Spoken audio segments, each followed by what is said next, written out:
Another very commonly asked question is there life in the universe besides humans? We will ask Quran this question, but let me explain to you what is the magnificence of this universe. This universe is so massive, that our planet Earth is one of the planets in our solar system. And our solar system is a small, very minute component of our galaxy called the Milky Way. And our galaxy is one of the millions, probably billions of galaxies in our local cluster, which is one of the clusters in our supercluster, which is one of the superclusters out of the millions and millions of superclusters in the known universe. And universe is constantly expanding. And we, in front of the size of the planet Earth, very minute. So think about how small we are in the universe. Now, Allah subhanahu wa ta'ala talks about the creation of 7 heavens and the 7 earths. وَالْأَرْضُ مِثْلَهُنْ 7 earths, 7 skies. We do not understand fully what is the meaning of the 7 earths. We'll talk a little bit more about that some other day, but because that's not what our focus for today is, I just wanted to give you a background information. We don't also understand or know what is between each heavens. Maybe there is a universe between each heavens. The size of each heaven is such that the heaven above is twice as large as the heaven underneath. So the heaven that encompasses the entire universe is only the first one. And the entire universe is under it.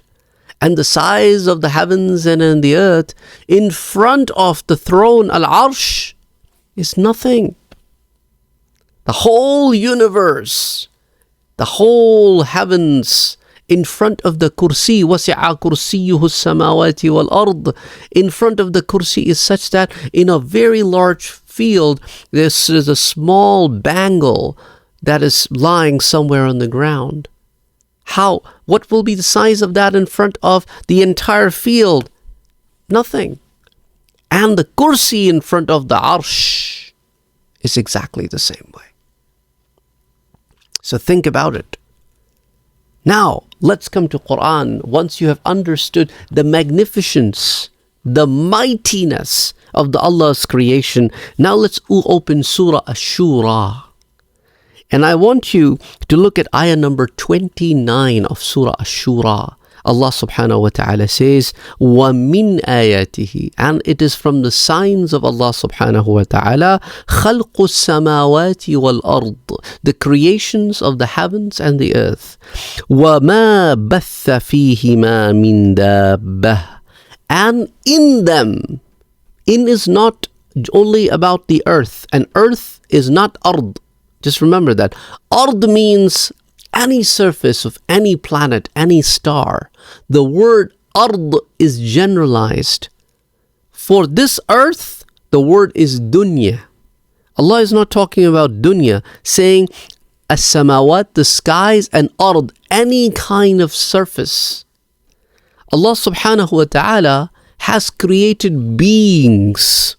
You may see them, you may not see them. That's why the word used here is Allah subhanahu wa ta'ala says, فِيهِمَا مِن دَابَّةٍ, that they are living beings. They could be at microscopic level. They could be at non-microscopic level. They could be beings like us. They could be beings like animals. There could be life outside of this planet, away, far away, many, many millions and billions of light years away from us, somewhere in this massive universe. Why are we under the impression that we are the only one? Where I've already told you the magnificence, the size of this universe alone is huge. So Allah subhanahu wa ta'ala talk about dabba. Now comes the question, okay, dabba, the living being. What exactly is the source of creation of the living being? Let's open Surah An-Nur. In Surah An-Nur, I want you to look at ayah number 45. Allah subhanahu wa ta'ala says, وَاللَّهُ خَلَقَ كُلَّ دَابَّةٍ مِّن مَّاءٍ. That all the living beings that are called dabba, one thing is common in their creation, that water has been used in their creation. That's why all these dabbas, to survive, they need water. And what is one of the main important component, or what are the two important components of water? Hydrogen and oxygen. And we definitely need oxygen to survive. So we do not know the nature of other beings. We're still in the process of finding, but that doesn't mean we will deny them or deny their existence. We'll talk about some dabbas mentioned in the Quran. Some animals, some beings that have come on this planet Earth, the dunya, and they were not from this dunya, or they are not from this dunya.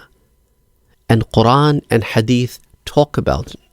In the books of Sirah, in the books of Qasasul Anbiya, we see them. But that for another time. So, these beings that are outside of this world that could arrive here, they're aliens. Exactly like as I told you, we are aliens too. Because we arrived on this planet at some point in time, only to leave from here for another world. Assalamu alaikum.